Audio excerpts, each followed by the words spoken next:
నుంచి 133వ పాట. 133.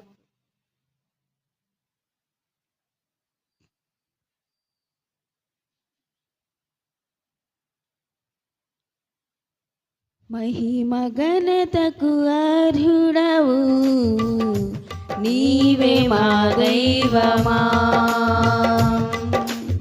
మహిమ ఘనతకు అర్హుడవు నీవే మా దైవమా. సృష్టికర్త ముక్తిదాత, సృష్టికర్త ముక్తిదాత, స్తుతులకు పాత్రుడా. ఆరాధన నీకే, ఆరాధన నీకే, ఆరాధన స్తుతి ఆరాధన, ఆరాధన నీకే, ఆరాధన స్తుతి ఆరాధన, ఆరాధన నీకే,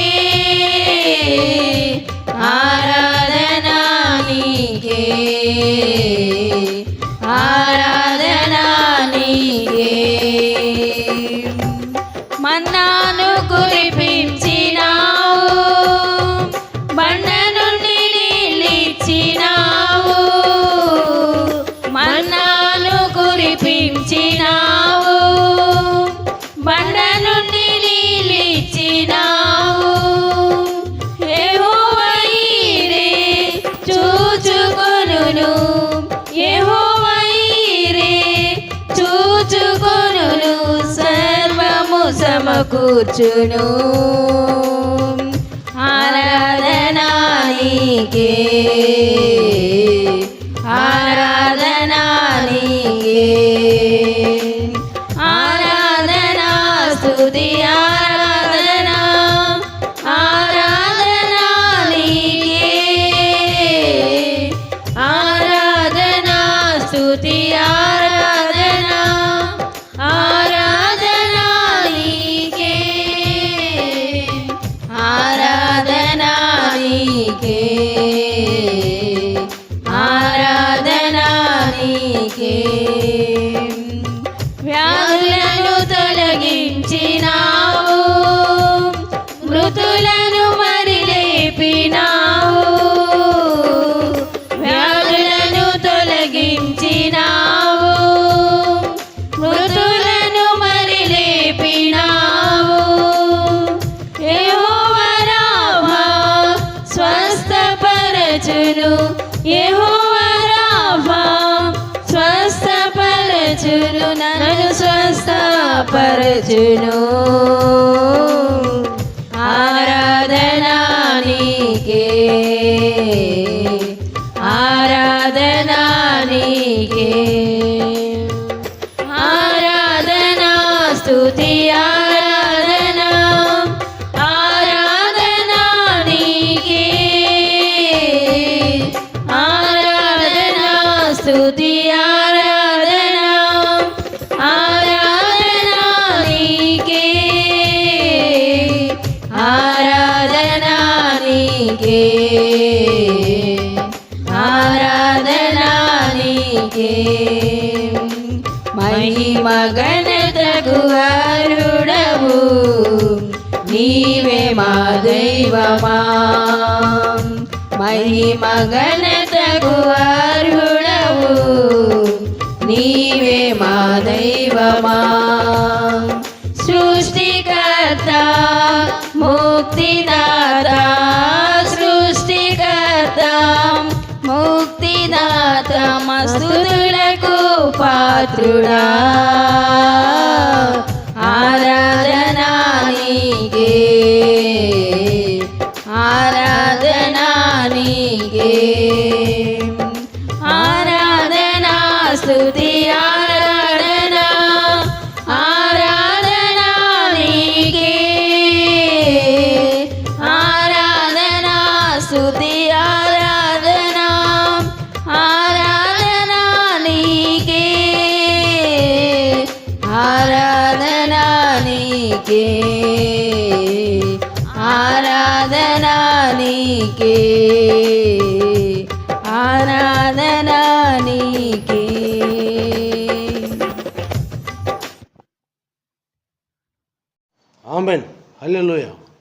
యేసుక్రీస్తు వారి మితిలేని కృపతో మరి యొక్క ఆధ్యాత్మిక వసంత దినము 27వ దినమును సంతరించుకున్న విధానమును బట్టి యేసునాథుడు నిత్యము మిమ్మల్ని గణపరచునుగాక. ఆయన వెలుగులో నిరంతరము మిమ్మల్ని నడిపించునుగాక. ప్రియులరా, ఈ దినము కుటుంబములో వెలుగై జీవించుట, కుటుంబమునకు వెలుగైన యేసు ప్రభువుని కలిగిన లక్షణము నీలో చూపించుట అన్నది మన ఉద్దేశమైనది. అవునండి, కుటుంబ వ్యవస్థను అనుగ్రహించిన యేసుదేవుడు ఆ కుటుంబములో ప్రభు చెంత, ప్రభుతో ప్రభు వలె అందరూ ఉండాలని దేవుని యొక్క ఇష్టం. కనుకనే కీర్తనకారుడు, నీ లోగిట నీ భార్య ఫలించు ద్రాక్షావళి వలె, నీ భోజనపు బల్ల చుట్టూ నీ పిల్లలు ఒలీవ మొక్కల వలె అన్న మాటని వారు ఎత్తి చూపించారు. అంతేకాదు, ఋతు గ్రంథం రాసిన ఉద్దేశము కుటుంబము. అదే విధముగా దావీదు పదే పదే చెప్పే మాట, నా కుటుంబము నీ సన్నిధిని. యెహోషువ, నేనును నా ఇంటి వారును, మోషే భార్య అయిన సిఫోరా, మోషే కుమారులతో కలిసి. ఈ విధంగా కుటుంబ వ్యవస్థలో దేవునితో సహవాసం అన్నది, దేవునితో కలిసి నడుచుట అన్నది చాలా ప్రాముఖ్యమైనది. అయితే కొత్త నిబంధనలో ఒక కుటుంబము, ఒక సహోదరి యేసు ప్రభు పాదముల యొద్ద ఉంటే రెండవ సహోదరి ఎక్కడో దూరమున అదే ఇంట్లో పని చేయటము, మూడవ వ్యక్తి సహోదరుడు బయటికి వెళ్ళిపోవటం, ప్రభు వచ్చినప్పుడల్లా బయటికి వెళ్ళిపోవటం అన్నది జరుగుతుంది. ఈ పరిస్థితులన్నిటిని బట్టి ఆ గృహానికి వచ్చిన కష్టం, ఆ గృహానికి వచ్చిన నష్టం, మళ్ళా యేసు ప్రభు వారే వెలుగైన దేవాతి దేవుడే యేసునాథుడు పుట్టడం జరిగింది. ఎందుకు చెప్తున్నానంటే, దేవునితో అనుబంధముగా ఉన్న కుటుంబాలేమో వర్ధిల్లుతున్నాయి, దేవునికి దూరముగా ఉంటున్న వ్యక్తులేమో ఆ కుటుంబ సహవాసము నుంచే దూరం అవుతున్నారు. అందుకనే అపోస్తుల కార్యములో అనేక మంది స్త్రీలను, అనేక మంది పురుషుల కుటుంబములను ప్రభువు పౌలు భక్తుని ద్వారా బయలుపరిచాడు. కుటుంబ సహవాసము, కుటుంబముతో ప్రభువుతో కలిసి జీవించుట అన్నది గొప్ప భాగ్యం. ఈ భాగ్యాన్ని సద్వినియోగం చేసుకున్న యేసోపు వయసులో అన్నదమ్ముల కంటే చిన్నవాడైనను, తండ్రి దృష్టిలో బహు చిన్నవాడైనను, తన మనస్సు దేవుని దృష్టిలో చాలా గొప్పదిగా ఉన్నది. దేవుని ఎడల అతను ఎంతగానో ప్రీతిగా ఉన్నాడు. కనుకనే తనకు కళల భావములను బయలుపరచు జ్ఞానమునిచ్చాడు. జరగబోవు వాటిని ముందుగా తెలియచేస్తున్నాడు. ఆ తెలియచేసిన వాటి అర్థాన్ని కూడా తెలియచేస్తున్నాడు. గమనించండి, ఇంత జ్ఞానం ఎక్కడి నుంచి వచ్చిందంటే ప్రభు యందు యథార్థముగా జీవించడం ద్వారా. ఆఖరికి తండ్రికి కూడా ఆ కోపం వచ్చే రీతిలో ఆయన తన ప్రవచనాన్ని, ఉద్దేశాన్ని, ప్రభు ఉద్దేశాన్ని యేసోపుకి చెప్పాడు. అయినా పర్లా, యేసోపు పోర్చుకొని ఉన్నాడు. గుంటలో వేయబడ్డాడు, పరాయి దేశస్తులకు అమ్మబడ్డాడు, అక్కడ కూడా చెరసాలలోకి వెళ్ళాడు. దేనిని బట్టి అంటే నమ్మకత్వాన్ని బట్టి, దేవుని యొక్క వెలుగులో జీవించుటను బట్టి, దేవుని యొక్క వెలుగులో జీవించుటను బట్టి. ప్రియులారా, గమనించండి, దేవునితో నీ సహవాసం ఎంత దూరం అనగా నీ జీవిత కాలం అంతయు నీ కుటుంబం నడవవలన ఉద్దేశం కావాలి. ఏమీ పర్వాలేదు, ఆ చెరసాలలో వేసినా కానీ ప్రభువుని కలిగి ఉండటం వల్ల, ప్రభు సన్నిధి వెలుగు ఆయన మీద ప్రసరింప చేయటం వల్ల ఎక్కడున్నాడయ్యా ఇప్పుడంటే యేసోపు రాజు గృహములో ఉన్నాడు. రాజ్యానికి రెండవ అధికారిగా, మొదటి అధికారి రాజు అయితే రెండవ అధికారిగా యేసోపు ఏలువాడిగా ఉన్నాడు. ఇదండి యేసోపు యొక్క గొప్పతనం, నమ్మకత్వం, వెలుగైన దేవుని యొక్క అడుగు జాడల్లో నడిచినందువల్ల ఉపయోగం. క్రీస్తుని పోలిన నడక, వెలుగుదూత చేయలేని పనిని కోల్పోయిన యొక్క స్థితిని యేసు ప్రభు వారు ఏ విధముగా సంతరించుకున్నారో, యేసు ప్రభు రాకడకు ముందుగా సాదృశ్యమైన వ్యక్తిగా యేసోపును ప్రభు నడిపించాడు. కనుకనే ఈ దినమున ఆ వెలుగు నీలో ఉండాలి. ఆ కంపాషన్, ఆ యొక్క అనుబంధము, భారము నీలో ఉండాలని ప్రభు కోరుతున్నాడు. కుటుంబ భారము, కుటుంబములో ప్రభు యొక్క వెలుగు. దేశంలో కరువు ఉన్నది, అయితే యేసోపు ఉన్న చోట ఆనందం ఉన్నది. దేశంలో ఇరుకులు, ఇబ్బందులు ఉన్నాయి, కానీ యేసోపు ఉన్న చోట ఆనందం ఉన్నది. ఈ ఆనందంలో ఎవరిని జ్ఞాపకం చేసుకుంటున్నాడంటే తన ఇంటి వారిని యేసోపు జ్ఞాపకం చేసుకుంటున్నాడు. గమనించండి, అవకాశం వచ్చింది, అన్నదమ్ములు వచ్చారు ఆహారం కోసం, తీసుకున్నారు, వెళ్ళారు. తండ్రి యొక్క సమాచారం తెలుసుకున్నాడు. ఇప్పుడు తండ్రిని కూడా తీసుకురమ్మని యేసోపు చెప్తున్నాడు. గమనించండి, ఆదికాండం 46వ అధ్యాయం 31వ వచనం మనం చూసినట్లయితే, యేసోపు తన సహోదరులను తన తండ్రి కుటుంబపు వారిని చూచి, నేను వెళ్ళి ఇది ఫరోకు తెలియచేసి కానాను దేశములో ఉండిన నా సహోదరులు నా తండ్రి కుటుంబపు వారును నా యొద్దకు వచ్చిరి. They come to me. ఎందుకో? చీకటిలో ఉన్నవారు, ఇరుకులో ఉన్నవారు, ఇబ్బందులలో ఉన్నవారు, ఆహారము లేక అలమటిస్తున్నవారు నా కుటుంబస్తులు ఇప్పుడు నా దగ్గరికి వచ్చారు. ప్రియులరా, ఎన్నో కష్టాలు అనుభవిస్తున్నావు, ఎన్నో ఇరుకులు అనుభవిస్తున్నావు, ఇబ్బందులు అనుభవిస్తున్నావు, కానీ తండ్రి కుటుంబంలోనే ఉన్నావు. తండ్రి యొద్దకు రావట్లా నువ్వు. కానీ ఈ యాకోబు కుటుంబం, ఇశ్రాయేలు కుటుంబము వెలుగును ఎత్తుక్కుంటూ వస్తుంది. యేసోపు దగ్గరికి వస్తున్నా. వెలుగైన దేవదేవుడిని, తండ్రిని యెహోవాను కలిగి ఉన్న ఆ యేసోపు దగ్గరికి, దేవుని భయము కలిగిన ఆ దేవాతి దేవుని యొక్క ముఖ కాంతిలో వెలిగించబడిన యేసోపు దగ్గరకు వస్తుంది. ఈ సమాచారాన్ని యేసోపు ఎక్కడికి తీసుకెళ్తున్నాడంటే ఆ దేశపు రాజు దగ్గరికి తీసుకెళ్తున్నాడు. ఆలోచించండి. నీ కుటుంబ పైన మేలు ఉంది. నీ కష్టానికి కారణం ఏదైనా నీకు తెలిసి ఉండవచ్చు, అయినా దానిని అలానే ఉంచుతున్నావు. నీ పైన ఎలా ఉంది చూడండి. 47వ అధ్యాయం ఆదికాండం 12వ వచనం.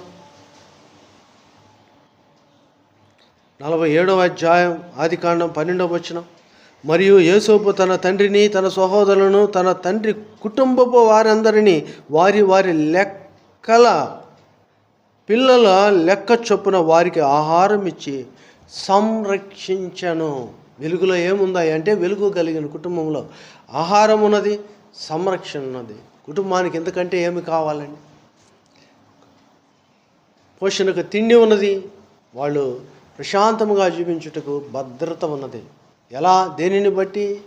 ఇశ్రాయేలీలను బట్టి, తండ్రిని బట్టి తన సహోదరులని యేసోపు దగ్గరికి తీసుకున్నాడు. తన సహోదరులను ప్రేమగా ఆ వెలుగులో నిలబెట్టాడు. ఒకప్పుడు వారు కక్షపూరితులే, ఒకప్పుడు అసూయపరులే, ఒకప్పుడు భేదములు కలిగిన వారే, ఒకప్పుడు లోకానుసారమైన జీవితం కలిగిన వారే. కానీ వారి తండ్రిని బట్టి ఆ ముఖము చూస్తానో లేదో అనుకున్నాడు, ఆ ముఖమును కూడా చూడగలిగాడు. గమనించండి, 46వ అధ్యాయం ఆదికాండం 30వ వచనంలో మనం చూసాం. ఆదికాండం 46వ అధ్యాయం 30వ వచనంలో మనం గమనించినట్లయితే అక్కడ వాక్యం స్పష్టంగా ఉంటుంది. అప్పుడు ఇశ్రాయేలు యేసోపుతో, నీవింకా బ్రతికి ఉన్నావు, నీ ముఖము చూచి తిని కనుక నేనింకను చనిపోదునని. నీ ముఖం చూశాను. ఎలా ఉంది ముఖం ఇప్పుడు? దేవుని యొక్క ప్రకాశమానమైన వెలుగు యేసోపు మీద ఉన్నది. దేవుని యొక్క ముఖ కాంతి ఆయన దాసుడైన యేసోపు మీద ప్రకాశిస్తున్నది. ఇదిగో అన్నదమ్ములందరినీ సంరక్షించే ఆహారం ఇవ్వటానికి ఈ ముఖ కాంతిలో నుంచే దేవుడి దర్శనం వారు పొందుకుంటున్నారు. ప్రియులరా, మనం చాలాసార్లు నీవేదో ఒక్కడివి ఉన్నత స్థితిలో ఉన్నావని, నీ కుటుంబం ఉన్నతంగా ఉందని మిగతా వాళ్ళని విడిచిపెడుతున్నావేమో, లెక్క లేకుండా చూస్తున్నావేమో, మర్చిపోతున్నావేమో. జాగ్రత్త, ఒకరోజు నీ దీపం మారిపోతుంది. ఆ వెలుగులో నీవు ప్రకాశించబడులాగున, ఆ వెలుగులో నీవు ముందుకు సాగులాగున, ప్రభుతో కలిసి నువ్వు నడుచులాగున ప్రభువు నీకు ఈ మార్గమును ఏర్పరుస్తున్నాడు. ప్రభు నీకు తోడై ఉన్నాడు. ప్రభు నీతో కూడా ఉన్నాడు. చూడండి, హెబ్రీ పత్రిక 2వ అధ్యాయము వాక్యం స్పష్టం. హెబ్రీ పత్రిక 2వ అధ్యాయము 11వ వచనం. 2వ అధ్యాయం 11వ వచనం. పరిశుద్ధపరచబడు వారికి అందరికీ ఒక్కటే మూలము.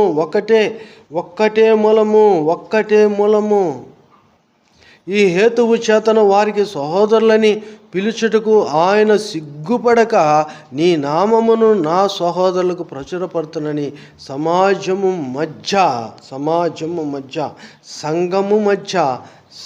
మధ్య నీ కీర్తి గానము చేతునని. మనం యేసులో ఎందుకుంటున్నాం? యేసు దేవునిలో ఎందుకు స్వతంత్రించబడుతున్నామంటే ఆయనలో వర్ధిల్లాలని, ఆయనలో విస్తరించాలని, ఆయనలో మనం మహిమ పొందాలని, ఆయనలో వెలుగొందాలని, ఆయన వెలుగు మనము నిత్యము అనుభవించాలని ప్రభు నమ్మకమైన యేసోపు వలె మనము కూడా నమ్మదగిన ఆ దేవదేవునికి మనము రుణస్థలము కావాలని ప్రభు కోరుచున్నాడు. ప్రియులరా, ఆది కాండములో యాకోబు ఇశ్రాయేలుగా మారిన ఉద్దాంతం, ఇశ్రాయేలు సంతానము నుంచి యేసోపు ఆ ప్రభు కొరకు ప్రత్యేకపరచబడిన ఆ యొక్క స్థితి, ఆ యేసోపులో ప్రభువుని జ్ఞాపకం చేసుకుంటున్న సహోదరులు, వారిని బట్టి రాజే సంతోషిస్తున్న గొప్ప కృప. ఎన్ని అంచెలంచెలుగా ఎంత దూరం వెళ్ళిందో చూడండి. ఆ కరువు లోకము నుంచి ఘనత వహించిన వ్యక్తుల దాకా ప్రభు యొక్క వెలుగు యేసోపులో చూశారు. ఈరోజు నీ కుటుంబంలో ఉన్న ఈ వెలుగు దేశమంతయును ప్రపంచం మొత్తమేమో అందరూ చూడాలని ప్రభు నీ కుటుంబాన్ని హెచ్చిస్తుండగా ప్రభువులోను వర్ధిల్లాలని ప్రభు కోరుకుంటున్నాడు. ఇటు కృప దేవదేవుడు నీకు తోడై నడిపించునుగాక. నీ కొరకై చిన్న ప్రార్థన. కళ్ళు మూసుకోండి. ప్రేమగల తండ్రి, కృపగల దేవా, కరువు కాలంలో పోషించుటకును నాయనా అన్య దేశంలో మీకు వెలుగును మీరు మా ముందుంచిన యేసోపును బట్టి వందనా. యేసోపు ఎలా మీకైతే భయంగా ఉన్నాడో, మీకు లోబడి ఉన్నాడో, మీకు నాయన దాసత్వము కలిగి జీవించాడో, అలాగనే మేము కూడా మీకు లోబడి నాయన మా కుటుంబాలను వెలుగుమయం చేసుకునే భాగ్యం ఈ సమయంలో వీరికి ఇచ్చిన విధానమును బట్టి వందనా. కృప చూపుము తండ్రి, కనికరించము తండ్రి, నెమ్మదిపరచమని నిమ్మళింప చేయమని వెలుగులో నింపమని యేసుక్రీస్తు నామమున నడుచున్నాము తండ్రి. ఆమేన్. తండ్రి, కుమార, పరిశుద్ధాత్మ త్రియేక దేవుని సకల సమృద్ధి మీ కుటుంబం అంతటికును ప్రభు నిత్యమైన వెలుగులోనూ నిర్తమైన దీవెనలతోనూ తోడై నడిపించునుగాక. ఆమేన్. హల్లెలూయా.